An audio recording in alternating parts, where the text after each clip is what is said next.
Hi everyone, welcome to my channel Challenge Finance. So friends, today we are going to discuss about Ambika Cotton Mills Limited. From the name, it's clear evident that this company is into textile sector. So before we do deep analysis of this company's business, let's understand few details about the textile sector. So India's textile sector is one of the oldest industries of our economy and it is a major contributor to our exports. So even Tata Industries and Reliance Group also started their industrial journey through textile sector only. और जिस तरह हमारा IT और pharmaceutical sector globally competitive है, मुझे लगता है कि टेक्सटाइल सेक्टर भी ग्लोबली कम्पिटिटिव बन सकता है क्योंकि हमारे यहाँ रिसोर्सेस है, मतलब जो रॉ मटेरियल कॉटन चाहिए वो काफ़ी यहाँ पे एग्रीकल्चर किया जाता है और हमारे पास स्किल्ड मैन पावर है एंड टेक्नोलॉजी भी अवेलेबल है।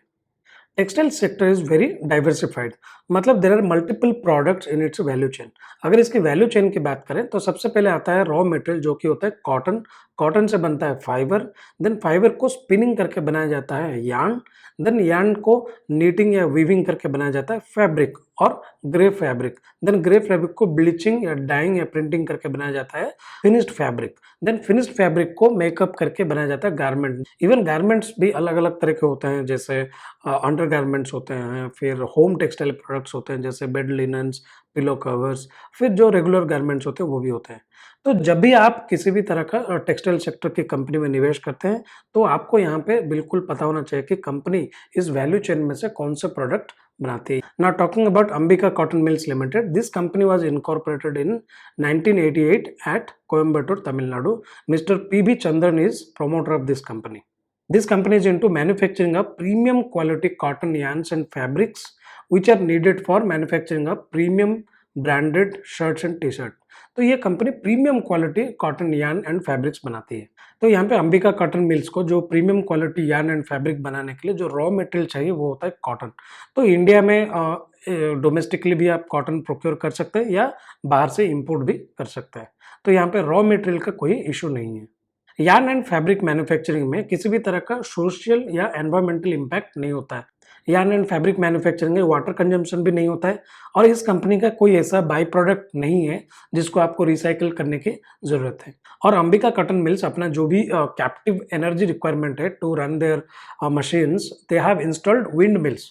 तो विंड मिल से 100% एनर्जी आता है इनका फैक्ट्रीज चलाने के लिए। तो ये सब चीज़ मैं इसीलिए बता रहा हूँ क्योंकि अगर कोई आप कंपनी में निवेश करते हैं, कोई भी सेक्टर में निवेश करते हैं, तो वहाँ पे आपको इस चीज़ का अवेयरनेस होना चाहिए कि आपका कंपनी का मैन्युफैक्चरिंग प्रोसेस से या प्रोडक्ट आउटपुट से एनवायरमेंटल इम्पैक्ट होता है क्या, या कंपनी किस तरह का हैज़र्डस बाई प्रोडक्ट पैदा करती है क्या मैन्युफैक्चरिंग प्रोसेस से, क्योंकि ये सब चीज़ का अवेयरनेस होना बहुत ज़रूरी है। अदरवाइज़ जैसे अगर कोई केमिकल मैन्युफैक्चरिंग कंपनी है या कोई कोर मैन्युफैक्चरिंग इंडस्ट्री है तो वहाँ पे पोल्यूशन बोर्ड से भी नोटिस आ सकता है या गवर्नमेंट कभी भी उसको बंद कर सकती है अगर आप सर्टेन नॉर्म्स को पार करते हैं।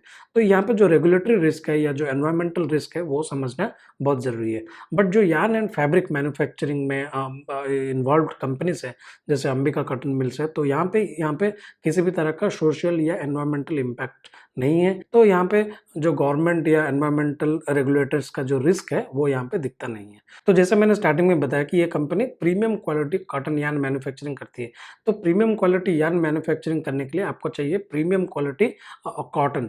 तो इसलिए ये कंपनी क्या करती है, जो premium quality Giza and Pima cotton उसको वो इजिप्ट, यूएस एंड ऑस्ट्रेलिया से इम्पोर्ट करते हैं। So this company has a very strong track record of product innovation, timely delivery and quality control.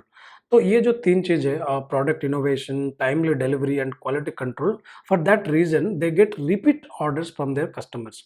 So we can say that their customers are very sticky. So यहाँ पे क्या होता है कि repeat order आने से कंपनी का financials काफ़ी मजबूत रहते हैं। एक्सपोर्ट से कंपनी का रेवेन्यू आता है 72%। They have marquee clients like Quanitex Enterprise Corporation, Pacific Textiles, Winitex Investment Company, Arvind, Raymond, Morarji. So they have these marquee clients. Now talking about company's manufacturing facility and capacity, so this company has 4 manufacturing units situated in Didingul, Tamil Nadu. They have a total spindle capacity of 1,08,288 compact facility and knitting facility of converting 14,000 kilograms of yarn per day into fabrics. This company has windmills installed at Tirunelveli, Dharapuram and Theni with installed capacity of 27.4 megawatt Also, this company has a capex plan of around 60 to 70 crore for additional 30,000 spindles. So friends, this was all about company's business, their products, their manufacturing facility, capacity and operations. So now let's discuss about company's financials. So as of today, this company has a market cap of 1177 crore, which makes it a small cap company. This company's TTM sales, मतलब last 12 month sales is 856 crore. तो यहाँ पे अगर company का past performance को देखें तो 2017 का फाइनेंशियल ईयर में कंपनी का सेल्स था 528 करोड़, विच इंक्रीज टू, अगर लास्ट 12 मंथ्स में कंपनी का सेल्स देखें that is increase to 856 crore. तो यहाँ पे सेल्स में काफ़ी अच्छा ग्रोथ हुआ है। सिमिलरली अगर नेट प्रॉफिट की बात करें तो 2017 में नेट प्रॉफिट था 56 crore and which became in last 12 months it increased to 162 crore. मतलब 56 करोड़ से 162 करोड़ का पैट में जंप हुआ है, मतलब नेट प्रॉफिट में।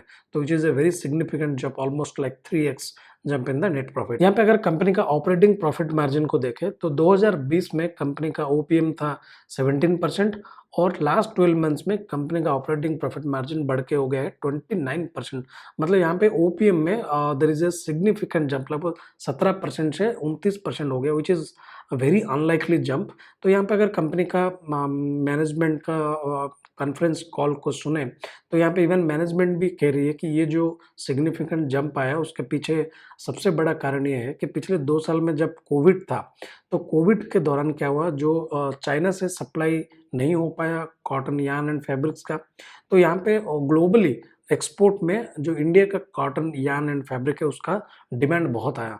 तो यहाँ पे because of the high demand from the export market, तो यहाँ पे कंपनीज को बहुत अच्छा प्राइसिंग मिला है, बहुत अच्छा रियलाइजेशन हुआ है। तो उसके चलते जो ऑपरेटिंग प्रॉफिट मार्जिन है उसमें सिग्निफिकेंट जंप हुआ है।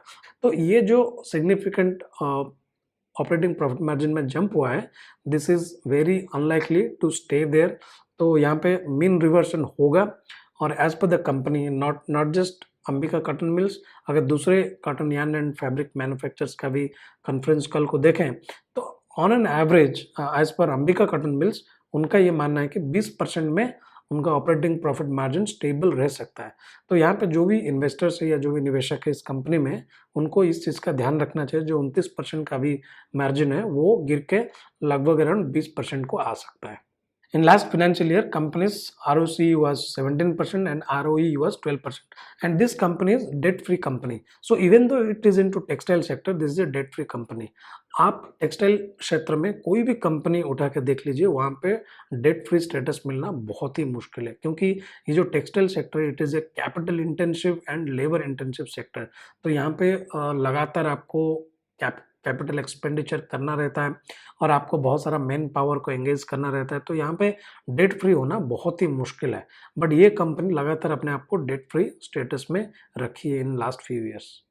In addition to that, this company has 186 crores of cash in their balance sheet. अगर कंपनी का वैल्यूएशन की बात करें तो यहाँ पे कंपनी सिर्फ 7.2 प्राइस टू अर्निंग मल्टीपल्स पर ट्रेड कर रही है।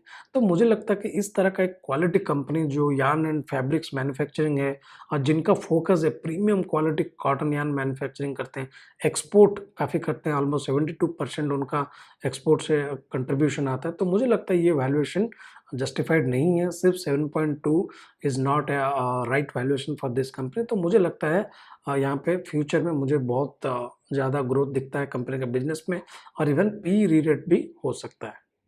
सो फ्रेंड्स, अगर यहाँ पे मैं अंबिका कॉटन मिल्स का बिजनेस फंडामेंटल्स एंड फाइनेंशियल को समराइज करूँ तो यहाँ पे मुझे लगता है कि जो टेक्सटाइल सेक्टर है वहाँ पे ह्यूज डिमांड आने वाला है in next future due to couple of things like rapid urbanisation, change in fashion trends, फिर strong growth in export market. तो इंडिया का जो कॉटन यार्न एंड फैब्रिक्स है इसका डिमांड अभी काफ़ी बढ़ गया है in Europe, in US and in APAC countries, क्योंकि चाइना से सप्लाई काफ़ी घट गया है। तो इंडियन कंपनीज को बहुत अच्छा फ़ायदा है यहाँ पे to export to global garment companies and this companies focused on premium quality cotton yarn. तो premium quality cotton yarn and fabrics manufacturing करते हैं, जो कि premium quality branded shirts and T shirts का मैन्युफैक्चरिंग के लिए यूज होता है। तो इस कंपनी का मार्जिन हमेशा बेटर रहते हैं compare to its peers. This company is focused on product innovation, timely delivery and quality control. So this company is run by very efficient management. So Mr. PV Chandran, who is promoter of this company, so if you listen to Mr. PV Chandran's speech in last AGM, he has clearly stated that he doesn't want to expand this company's business through lot of debt. मतलब वो company को expand करना चाहते हैं but loan लेके नहीं, वो company का एक्सपेंशन करना चाहते हैं through companies internal cash flow और इंटरनल एक्रूवल्स। यहाँ पे कंपनी का जो मैनेजमेंट है वो काफ़ी कंजर्वेटिव है और वो डेट लेके कंपनी को एक्सपेंड करना नहीं चाहते हैं। And this company's key focus is customer satisfaction. This company take pride in zero complaints from their clients, shippers and raw material suppliers. मतलब इस कंपनी का सप्लाई चेन में जो भी पार्टनर्स इन्वॉल्व है उनकी तरफ से किसी भी तरह कंप्लेन नहीं आती है इस कंपनी को। So friends, this was all my analysis about Ambika Cotton Mills Limited. So I am very bullish on this company, on their future and on its efficient management. तो मेरा यहाँ पे पर्सनल पोजीशन है इस company में, I am very very bullish for the long term.